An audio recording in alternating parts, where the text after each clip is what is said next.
messieurs, bonjour, soyez les bienvenus. Au menu de ce journal, retour sur les dernières cérémonies de présentation des vœux du Nouvel An des corps constitués au chef de l'État Alassane Ouattara pour 2025. Hier ont été reçus le monde académique, les entreprises publiques et privées, la société civile, les acteurs principaux de la chefferie traditionnelle et les guides religieux. Le compte-rendu des échanges de vœux à suivre dans ce journal. Focus dans cette édition sur l'harmattan à Bouaké. L'harmattan ressenti depuis novembre, ce vent sec et chargé de poussière qui provoque des troubles respiratoires et expose les populations à de graves maladies. Le constat à suivre dans cette édition. Et puis l'actualité hors de nos frontières au Mozambique. L'investiture sous tension de Daniel Chapo, déclaré vainqueur des élections présidentielles contestées du 9 octobre dernier. L'opposant Venancio Mondlane avait appelé à une grève nationale de 3 jours et menace d'entraver ce nouveau gouvernement. Bienvenue à tous. Le palais présidentiel où se tient ce mercredi un conseil des ministres, le deuxième de l'année 2025. La réunion est présidée par le chef de l'État, Alassane Ouattara, après la présentation des vœux du Nouvel An par le gouvernement ivoirien et les corps constitués. Le gouvernement, autour du président de la République, devrait à cette réunion discuter et adopter certains actes principaux du pouvoir exécutif dans l'intérêt des Ivoiriens. Le compte-rendu est à suivre dans nos prochains journaux. Et justement, les cérémonies de vœux prononcés à l'endroit du chef de l'État se sont achevés hier. Le monde académique, les entreprises publiques et du secteur privé, ainsi que les sociétés et la société civile, à leur passage, ont reçu l'assurance de l'engagement du gouvernement ivoirien pour accélérer le développement dans le pays. Alexis Ouedraogo nous fait le point. Pour cette dernière journée de présentation de vœux au palais présidentiel, le monde académique, les entreprises publiques du secteur privé ainsi que la société civile sont présents. La Côte d'Ivoire figure désormais dans le top 10 des premières économies d'Afrique et les perspectives restent très encourageantes. Vous avez su, Excellence, Monsieur le Président de la République, instaurer un climat de dialogue constructif permanent entre le secteur public et le secteur privé, placé au cœur de votre stratégie de développement inclusif de notre pays, la Côte d'Ivoire. Fama Touré salue la performance enregistrée en 2024 du fait de réformes efficaces qui ont permis d'assainir plusieurs secteurs, avec eux les luttes engagées contre la corruption et le blanchiment. Nous avons été heureux d'apprendre lors de votre message de fin d'année à la nation que la bonne gouvernance et la lutte contre le blanchiment des capitaux, si importante pour le secteur privé, sont encore inscrits au rang des priorités de l'État pour l'année 2025. Les institutions et organisations ici présentes sont déterminées à soutenir toutes vos actions concourant au rayonnement de notre beau pays en Afrique et dans le monde. Le chef de l'État félicite ces secteurs pour leur accompagnement, les invitant à la promotion de l'excellence, à la valorisation des compétences et à l'émergence de champions nationaux. Je voudrais vous adresser à tous mes vives félicitations pour les performances que vous avez accomplies en 2024. En cette année 2025, notre pays continuera sa croissance sous le double signe de l'inclusion et de la durabilité. Je dis souvent aux investisseurs que tout part du cadre macroéconomique. S'il est solide et que les finances publiques sont saines, les nationaux et les investisseurs feront confiance au gouvernement. Les investissements stratégiques se poursuivront dans les domaines des infrastructures, de l'énergie et de l'agriculture, afin de renforcer la compétitivité de nos entreprises et améliorer la qualité de vie de nos concitoyens. Pour Alassane Ouattara, le développement humain demeure une priorité, d'où l'engagement du gouvernement. Je voudrais donc vous assurer que l'État continuera d'être à vos côtés, à l'écoute de vos préoccupations et va accompagner vos efforts pour une Côte d'Ivoire plus performante et plus résiliente. En 2025, le gouvernement entend accélérer le développement pour le bien-être des populations. Et ces journées de présentation des vœux du Nouvel An au chef de l'État se sont refermées sur le passage des sages. Les acteurs principaux de la chefferie traditionnelle et les guides religieux d'horizons différents, ils ont pourtant une seule pensée pour la Côte d'Ivoire, la paix, nous dit Alexis Ouedraogo. Les guides religieux et les garants des us et coutumes étaient ce mardi au palais présidentiel. Ils sont venus présenter au chef de l'État leurs vœux pour une année 2025 de paix et de stabilité. Que la paix règne dans les cœurs. Les élections à venir cette année ont besoin de justice, de respect des droits des candidats éventuels, des militants et de toute la population. Que nos prières vous obtiennent d'y veiller avec une transparence encore plus accrue. Qu'enfin, 2025 mette définitivement fin à la fatalité des violences électorales. Nous lançons un appel aux imams, aux prédicateurs, aux guides religieux, aux fidèles musulmans, ainsi qu'à tous nos concitoyens de prôner le message de la paix, de fraternité. Nous lançons également un appel au gouvernement, aux acteurs politiques et aux médias d'œuvrer pour des élections apaisées et démocratiques. Nous te demandons, Seigneur, par ta miséricorde, de maintenir la paix et de renforcer la stabilité et la cohésion dans notre pays. Il nous faut préserver notre bien commun, la Côte d'Ivoire. Nous l'avons reçu en héritage de nos ancêtres. Nous le léguerons à notre tour en héritage aux générations futures. La Chambre des rois et chefs traditionnels s'engage à visiter chacune des régions du pays en vue de sensibiliser les populations en cette période électorale. Une initiative que soutient le président de la République qui appelle à des efforts individuels et collectifs pour poursuivre le développement de la Côte d'Ivoire. À l'heure où la Côte d'Ivoire se prépare pour les prochaines échéances électorales, nous savons pouvoir compter sur vous, sur vos conseils et vos actions de sensibilisation auprès des populations, ainsi que sur les ferventes prières de nos guides religieux. Quant à nous, nous ne ménagerons aucun effort pour que cette élection soit paisible, transparente et démocratique. J'ai pu vous assurer que nous continuerons de travailler ensemble et sans relâche pour consolider les acquis enregistrés depuis 2011, pour continuer notre marche vers le développement dans la paix et organiser des élections sans violence. Cette rencontre avec la chefferie traditionnelle et les guides religieux met un terme à la présentation des vœux des corps constitués au chef de l'État pour l'année 2025. Une cérémonie et une déclaration du président de la République qui suscite des réactions qui ont été recueillies à l'issue de ces cérémonies par nos reporters. Je vous propose de suivre quelques-unes.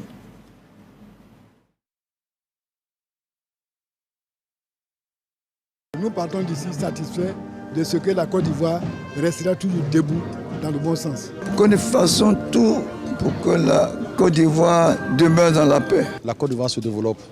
Et pour un bon développement, on a besoin de prières. Le président nous a demandé de continuer à travailler pour que cette paix soit préservée, que les acquis économiques que nous avons enregistrés soient aussi préservés. Les centrales syndicales et fêtières vont travailler d'arrache-pied pour maintenir ce cadre de dialogue de la paix en Côte d'Ivoire. Je sors particulièrement heureux de cette rencontre 2025 est une année électorale. Notre pays connaîtra la stabilité. Les élections présidentielles vont être des élections démocratiques. Nous sommes fiers et contents. On dit merci au président de la République pour la restauration de la dignité du monde agricole. Notre vœu le plus ardent, c'est que les entreprises publiques continuent d'opérer et d'avoir de bonnes performances dans un environnement apaisé. Le chef de l'État tient à ce que des entreprises ivoiriennes, des jeunes Ivoiriens, puissent donc œuvrer et apprendre le leadership dans un certain nombre de domaines d'activité. Nous nous attellerons à mettre en œuvre cette recommandation qui fait partie de ces vœux. Et ce processus doit être totalement inclusif. Il faut avoir des champions nationaux dans l'agriculture, dans l'élevage, dans le vivrier, dans la restauration, dans tous les secteurs d'activité. La question entrepreneuriale doit être une réalité, une priorité pour nos jeunes apprenants. Le chef de l'État, en nous recevant avec le secteur privé, a montré la connexion qu'il est possible de faire. Et toujours au sommet de l'État, il est mené des réflexions stratégiques sur la problématique des migrations. Les progrès économiques réalisés par la Côte d'Ivoire attireront davantage les migrants dans notre pays et c'est une stratégie qui devrait donc prendre en compte les défis que ce phénomène induit. Et l'expérience des Ivoiriens vivant et travaillant à l'extérieur devrait être mise à contribution. Un plan présenté au vice-président de la République au cours d'un entretien avec la directrice générale de l'OIM, l'Organisation internationale pour les migrations, le compte-rendu de Fatou Fofana.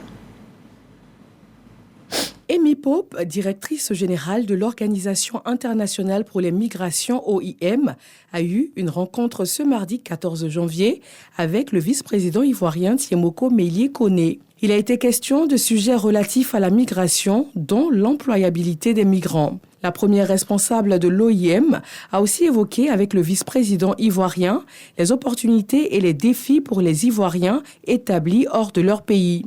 Leur expertise pouvant être précieuse pour l'organisation.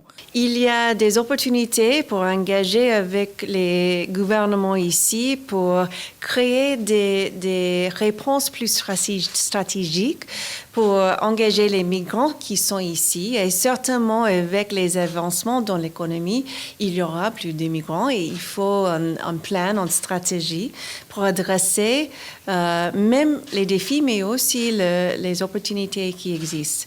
Mais nous avons aussi discuté l'opportunité pour des Ivoiriens qui travaillent dans les autres pays et comment nous pouvons engager avec eux pour vraiment profiter de leur expérience, profiter de leurs ressources et leur expérience. Amy Pope est la première femme à diriger l'Organisation internationale pour les migrations. Cette institution, créée il y a 73 ans, promeut une migration humaine et ordonnée. Elle est présente dans 171 pays et apporte son soutien à 175 États membres pour améliorer la gestion des migrations. Nous poursuivons avec ce communiqué du ministère d'État, ministère de la Défense. Depuis le 2 octobre 2024, les forces de défense et de sécurité de Côte d'Ivoire et les corps paramilitaires conduisent l'opération Verrou 322 pour lutter contre la fuite des produits agricoles de rente. Et dans ce cadre, des enquêtes sont menées dans les zones de persistance du phénomène. Pour ce qui concerne l'ouest du pays, des investigations ont révélé la complicité et l'implication d'autorités administratives et militaires dans l'exportation illicite de ces produits vers un pays voisin. Des sanctions administratives ont été immédiatement prises à l'encontre de ces personnes par leurs différentes hiérarchies sans préjudice de poursuites pénales. Ainsi, le préfet du département de Sipilou, le commissaire de police de la dite ville, le chef du détachement des FACI, le commandant de la brigade de la gendarmerie et le chef de bureau des douanes ont été immédiatement relevés de leurs fonctions. Les enquêtes se poursuivent afin de démanteler tous les réseaux sur l'ensemble du territoire national. Le chef d'état-major général des armées en appelle à la responsabilité et à l'engagement citoyen de tous les acteurs de cette action de sauvegarde de l'économie nationale. C'est un courrier signé à Abidjan ce 15 janvier 2025 du général de corps d'armée Lassina Doumbia, chef d'état-major général des armées. Le secteur de l'éducation est sur un nouveau plan, un système de contrôle biométrique des élèves affectés dans les établissements secondaires privés. Le système déployé dans plus de 2000 établissements est financé et géré en partie par la Banque mondiale et le ministère de l'Éducation nationale a l'ambition de reprendre la main sur ce programme. Une équipe de gestion constituée est en formation pour l'atteinte de cet objectif, nous dit Jean-Marc Djadji. Fruit d'un partenariat entre la Banque mondiale et le ministère de l'Éducation nationale, le système de contrôle biométrique des élèves affectés de l'État dans les établissements secondaires privés a été conçu en 2020. Le but, optimiser les dépenses de l'État et mieux gérer l'absentéisme. 4 ans après sa mise en place, les acteurs clés du ministère de l'Éducation nationale sont formés à Jacquesville pour la prise en main totale de ce dispositif. On n'arrivait pas à maîtriser les effectifs. Il fallait savoir s'il y a 1000 enfants affectés de l'État pour que l'État paye ces 1000 élèves-là. uniquement. Avec le pointage biométrique, nous sommes arrivés à payer la juste dette. Il n'y a plus de corruption. Personne ne peut intervenir sur les effectifs de l'État. Ce contrôle biométrique nous permet effectivement de contrôler la présence. Nous sommes satisfaits du résultat que ça donne. Résultat d'abord pour faciliter le contrôle. La Banque mondiale, les projets durent 5 ans. Et il était important que cette plateforme soit mise opérationnelle par les hommes du ministère. Pour assurer la pérennité et l'efficacité du système de contrôle biométrique, la tutelle exhorte les agents à s'approprier et surtout à appliquer les recommandations de cette formation. Je voudrais inviter toutes celles et tous ceux qui ont été identifiés pour faire partie de l'équipe de gestion à être assidus, attentifs durant ces 10 jours de formation afin de sortir de l'atelier outillé et prêt donc pour la prise en main effective de ce système de contrôle biométrique. À ce jour, 2382 établissements privés d'enseignement général sont équipés du système de contrôle biométrique. La mise en œuvre du projet aura coûté 8 milliards de francs CFA. Et nous vous annoncions dans les titres ce focus sur l'harmattan à Bouaké. En cette saison, il souffle un vent sec et chaud qui nous vient du Sahara et qui provoque de graves troubles respiratoires, des maladies respiratoires auxquelles sont exposées les populations, suivant ce constat de Kader Sogodogo. Attention, l'harmattan sévit, se faisant sentir depuis le mois de novembre dans la ville de Bouaké et dans les régions nord. Ce vent chaud et sec soulève beaucoup de poussière, tantôt accompagné de fraîcheur. Il pose des difficultés aux populations, surtout au niveau de la respiration. L'harmattan, c'est ce vent sec avec la fraîcheur qui fatigue. La manière dont je parle actuellement, ça se sent même que je suis enrhumé. L'harmattan de Korogo et Bouaké aujourd'hui, ça se rejoint. Actuellement, maman s'est lavé la gueule. Par jour, on mettait 3 fois, mais actuellement, c'était 2 fois. Le vent sec et puis ça casse les lèvres. Vraiment, pour respirer de l'air, c'est vraiment difficile. Pour se protéger, les populations ont leur petite astuce face aux dommages causés par ce phénomène. La protection, c'est d'abord toujours bien se vêtir. Lorsqu'on sent que le vent est fort, on est obligé de se pommader. Chacun doit avoir cache-nez pour être bien en sécurité et toujours se laver les mains avant de toucher à quelque chose. On met les bougies en lèvres et puis... Il y a des pommades qui vont bien avec la peau pour éviter ça. Donc c'est ce genre de pommade-là que je prends. Il existe plusieurs maladies provoquées par l'harmattan, bien plus graves que ce que connaissent généralement les populations. Nissan Yao, responsable du service de vaccination et de formation à l'Institut national d'hygiène publique, apporte des éclaircissements à ce sujet. Ça va entraîner une déshydratation sur la personne, une déshydratation de la peau. Il y a un risque de conjonctivite, entre autres les conjonctivites allergiques, également des conjonctivites infectieuses, également l'aspect ORL, qui sera également atteinte par des rhinites en se mouchant. Du coup, elle voit que dans les sécrétions salivales, il y aura un peu de sang. Ces particules fines arrivent jusqu'au poumon et vont créer certaines maladies. Les personnes asthmatiques constituent un problème pour cette période-là. Les drépanocytaires vont faire plus de crises de drépanocytose au cours de cette période-là. Pour notre expert, il est important de connaître les moyens de prévention efficaces pour se protéger de l'harmattan. Se vacciner notamment contre la grippe et également contre certaines maladies infectieuses pour éviter de tomber également malade. En ce qui concerne la vaccination contre la méningite, il faut savoir que nous avons plusieurs types de méningite, mais il y a des vaccins qui existent. Et donc, nous avons un vaccin ici à l'ENASP, le vaccin méningocoque ACY-235, c'est-à-dire que la seule injection vous permet de vous protéger contre 4 fièvres. L'OMS a mis en place le vaccin méningocoque A conjugué.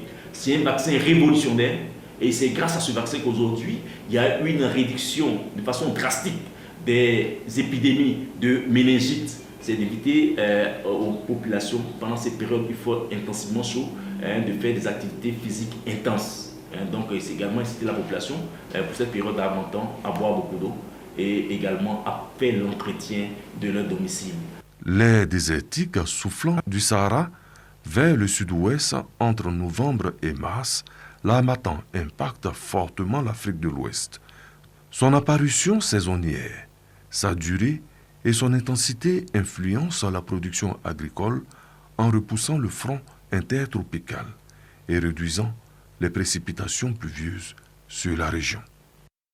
Voilà une saison de l'harmattan qui concerne tout le pays, la saison de prolifération d'agents allergènes qui provoquent des maladies respiratoires. Alors prenez bien soin de vous et pour votre santé. Le personnel médical reste toujours mobilisé. Si vous êtes dans la ville de Katiola, vous êtes chanceux.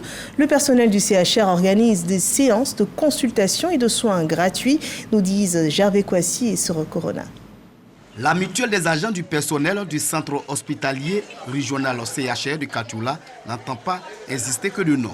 D'où cette campagne de dépistage des cancers du col, de l'utérus et du sein, en plus de séances de soins bucco-dentaires, opérations don du sang et de sensibilisation pour l'enrôlement de la couverture maladie universelle SEMU. Nous, agents du CHR, nous voulons travailler pour la population. C'est pour ça que nous avons organisé ce genre d'activité. L'initiative de la mine d'Alep-Kla est saluée au niveau de l'administration de la région du Hambol, sans compter avec le parrain des agents du CHR qui prodiguent des conseils à ses filleuls. Il faut que chaque occasion de consultation soit pour vous un moment d'accompagner nos mamans vers un dépistage pratiquement systématique. Vous informer pour savoir si elle sait comment faire la palpation du sein. Est-ce qu'elle a déjà fait l'objet d'un dépistage du cancer du col de l'utérus? C'est à ce prix seul que nous pourrons réduire les cas graves de cancer. Réserver un bon accueil aux patients et aux parents des patients. Comme l'accueil, la propriété, la salubrité est importante. Maintenir l'environnement sain, cela participe de la guérison. Et je termine par le raquette. Pour des miettes, vous allez gâcher votre carrière. Ce sont plus de 1200 patients qui ont été pris en charge avec 1023 poches de sang collectées. Dans l'armée, le Fonds de prévoyance militaire reverse des indemnités de départ à la retraite aux gendarmes et militaires. Plus de 2 milliards de francs CFA ont été repartis entre 441 personnes prêtes à faire valoir leurs droits à la retraite. C'est un sujet rapporté par Malika Koulibaly. Votre bien-être, notre raison d'être, c'est le slogan de la mutuelle des militaires déterminés à soutenir les frais d'armes, appelés à faire valoir leurs droits à la retraite. Un soutien qui se matérialise par la remise de 441 chèques allant de 1 à 11 millions de francs CFA pour une enveloppe globale de plus de 2 milliards. Un geste du Fonds de prévoyance militaire auquel ont adhéré ces anciens soldats.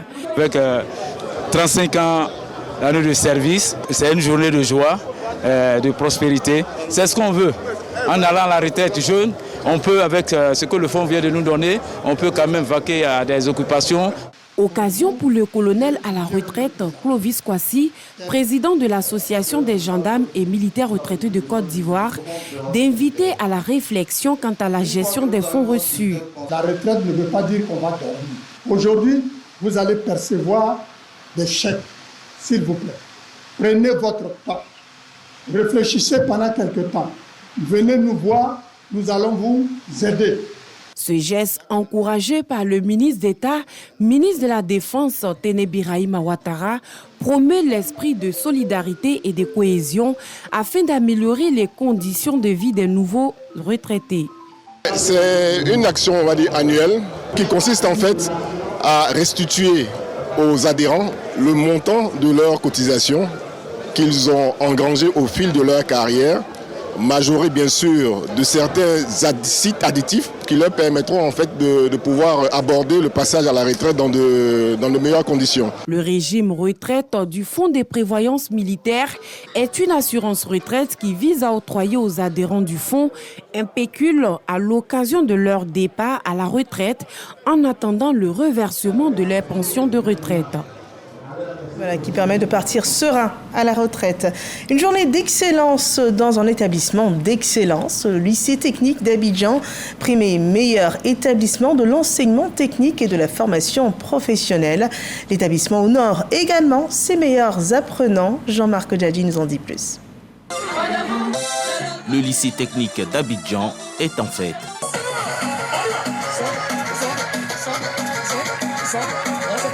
Nous sommes à la 3e édition de la journée d'excellence. Les diplômés du baccalauréat et les étudiants admis au brevet de technicien supérieur BTS en 2024 reçoivent des livres et des kits de la part des partenaires. Nous sommes là pour vous guider et vous accompagner dans toutes vos activités et vous célébrer comme c'est le cas aujourd'hui. Bienvenue dans cette grande famille d'excellence du lycée technique d'Abidjan. Faites preuve d'audace. Rêvez grand et commencez dès maintenant à bâtir l'avenir dont vous rêvez. Créé en 1961, le lycée technique d'Abidjan a pour mission de fournir une éducation de qualité qui prépare les élèves à relever les défis d'un monde en perpétuelle transformation.